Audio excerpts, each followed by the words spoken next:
Why isn't it in the fucking game without a pre-order? You blind? Dude, fucking fanboyism.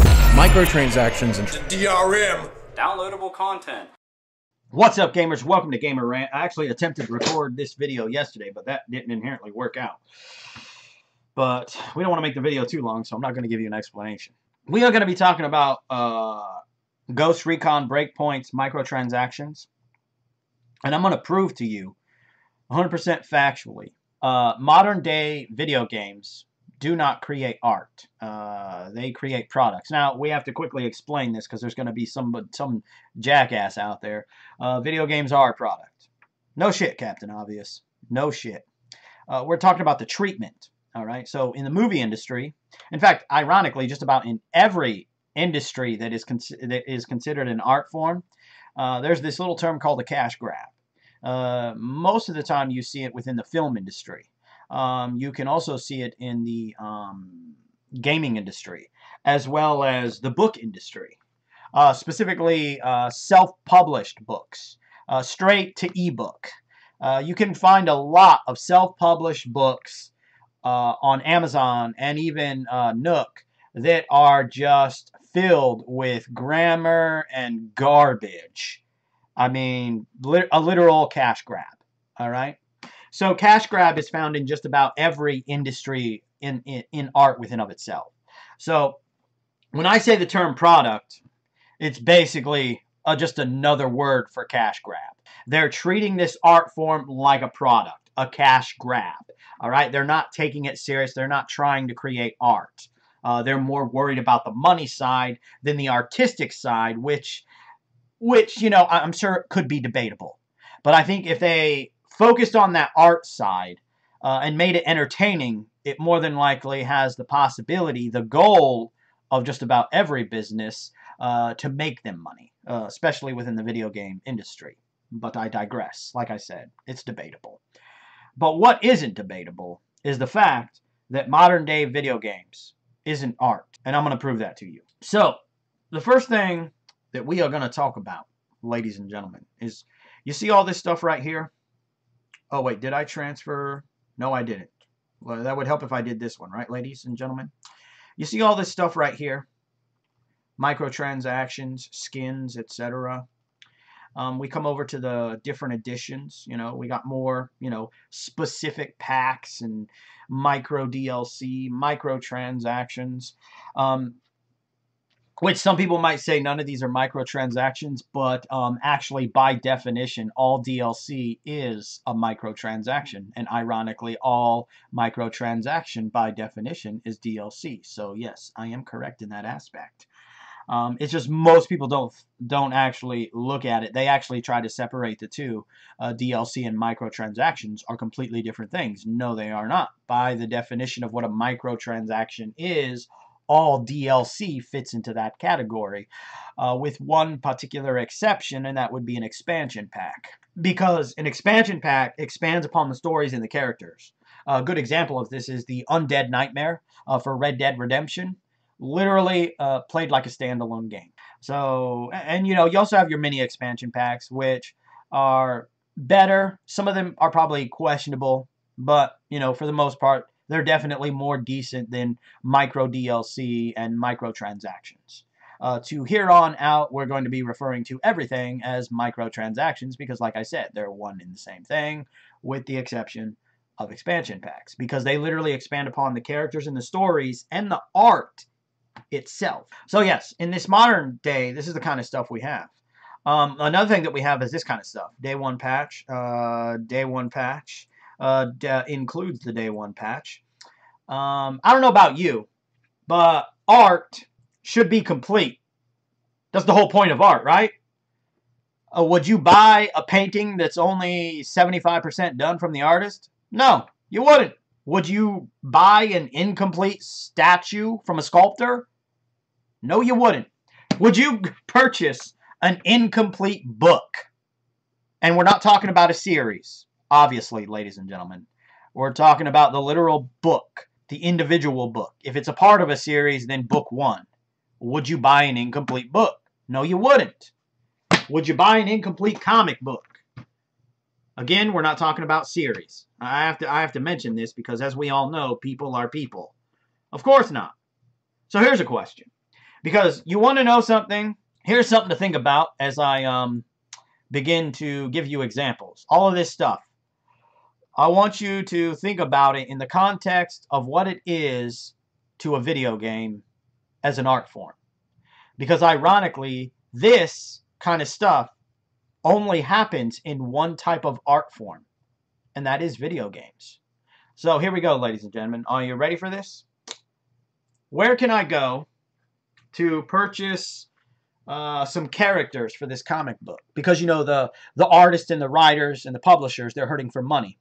They don't make enough money off the initial sale. So they have to take stuff out. They have to add microtransactions. They're going to make you pay for panels.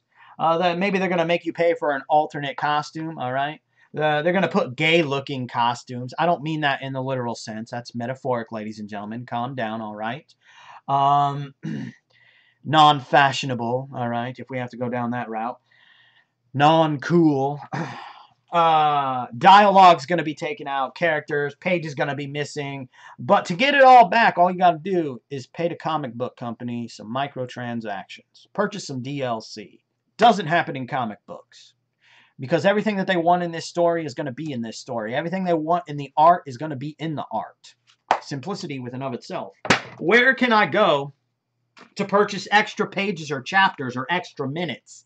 And no, we're not talking about editing a movie for a theatrical release. We're not talking about that. That is not really done on purpose. In a way it is, but it's not done with the intent to resell you. All right. Now, granted, in this modern age, we do have what they call an extended version, which is usually longer than the theatrical, but that's relatively rare, and it doesn't happen all the time.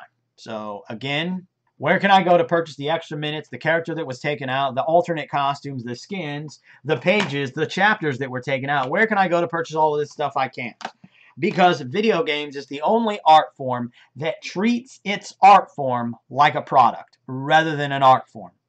You see, there used to be a time in which, you know, video game publishers and developers treated their games like an art form. The worst you had to worry about was bugs and glitches. And ironically, most of them were entertaining or humorous in some way. In fact, the amount of older games that are completely broken, unplayable because of a bug or glitch, is relatively small.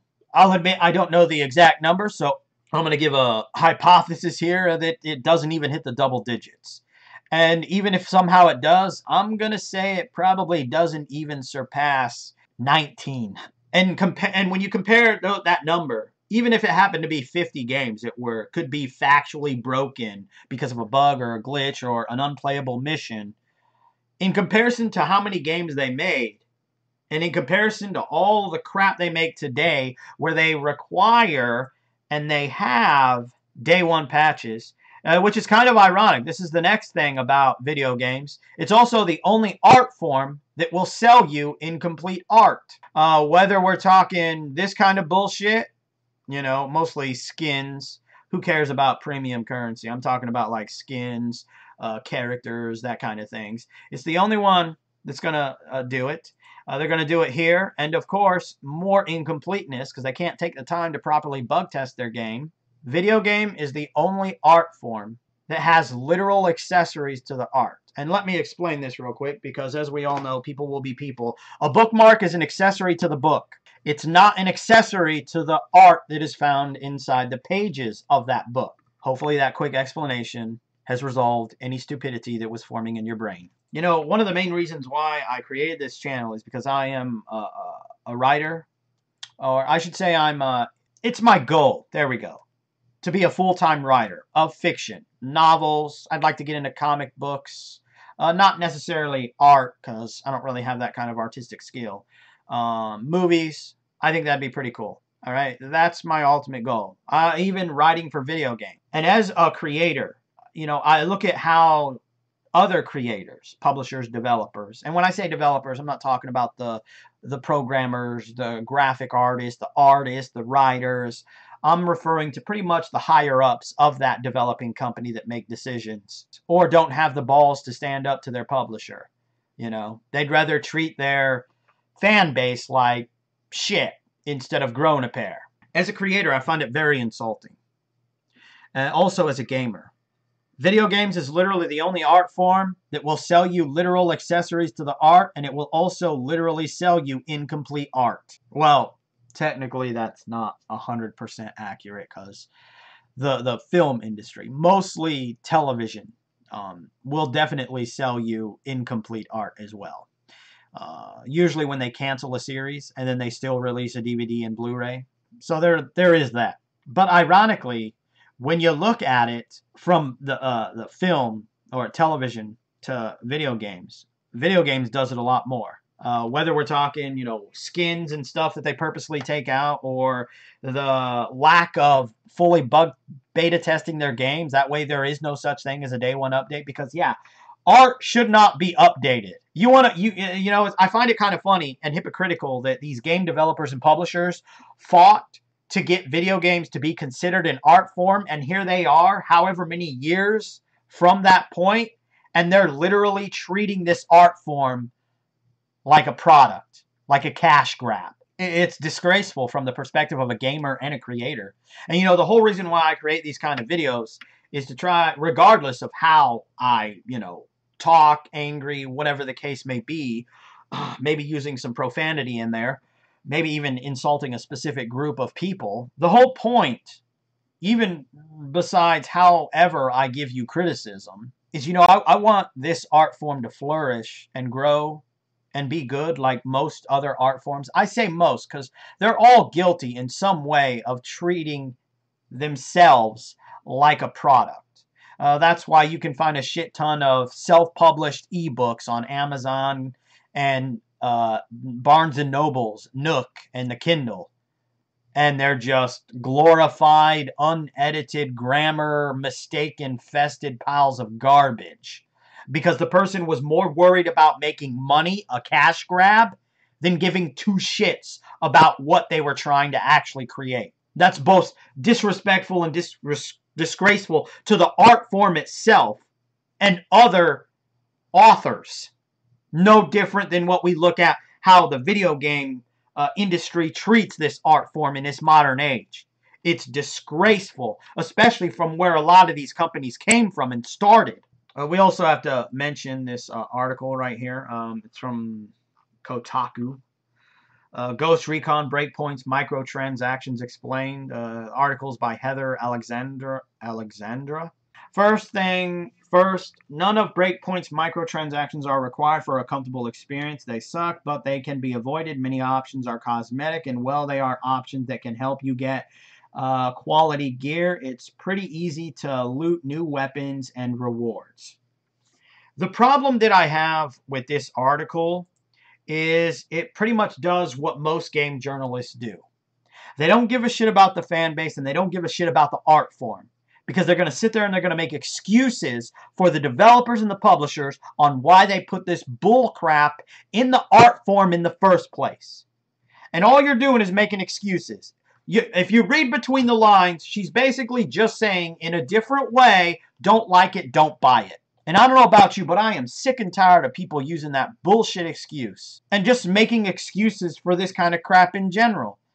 Video games is supposed to be considered an art form. It's supposed to be complete when it comes to you. There should be no such thing as a day one update. There should be no such thing as micro DLC or microtransactions, cosmetic or otherwise. I mean, seeing where video games used to be and where they are now, it's pretty disgraceful from the perspective of a creator of art. So yeah, modern day video games, they aren't art.